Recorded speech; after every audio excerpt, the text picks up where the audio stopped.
Voici l'exemple 1. Donc, on va voir les nombres carrés et les racines carrées. On va tout d'abord écrire les nombres avec la mise en facteurs premiers. Des facteurs premiers ou des diviseurs premiers, ce sont des nombres qui se divisent seulement par lui-même ou par 1. Donc, on va commencer par 45. Et je fais toujours un diagramme en ordre. Et dans ma branche, je me rends au maximum, donc jusqu'à temps que j'ai seulement des nombres premiers. Qu'est-ce qui fait 45? 1 fois 45. Évidemment, on n'utilisera pas 1 fois 45. Ça serait inutile.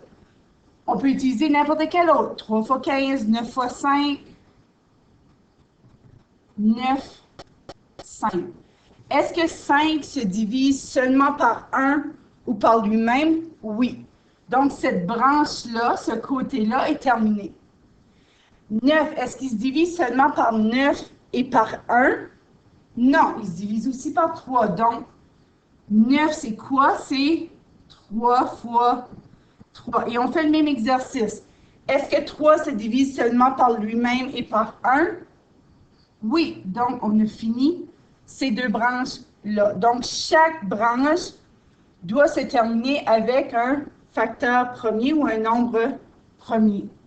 Donc, 45, si on l'écrit avec ses facteurs premiers, 3 fois 3 fois 5. S'il y en a qui sont prêts, 3 fois 3, ce serait comme 3 à l'exposant 2 parce qu'on multiplie le 3 par lui-même 2 fois 5. Est-ce que 3 fois 3 fois 5 fait effectivement 45? Oui. On va faire la même chose avec 100. 100, c'est quoi? On peut dire 4 fois 25, on peut dire 10 fois 10, 50 fois 2, peu importe. On va arriver à la même solution. Donc, disons 10 fois 10. 10 se divise par 10, par 1, mais aussi par 2 et 5. Donc, il faut continuer notre branche. 2 se divise seulement par 1 ou lui-même. Et 5 se divise seulement par 1 ou lui-même. Donc, on va avoir la même branche de l'autre côté, évidemment. Donc, 100 égale à 2 fois 2 fois 5 fois 5, ou s'il y en a qui sont prêts, 2 à la 2 fois 5 à la 2. Si vous remarquez, avec 2, 2, 5, 5, on préfère deux paquets pareils. Donc, on pourrait écrire 2 fois 5 fois 2 fois 5. Qu'est-ce que ça nous dit? Ça nous dit que 100 est un carré parfait. Un carré parfait, c'est un entier fois lui-même qui est égal à ce nombre carré-là.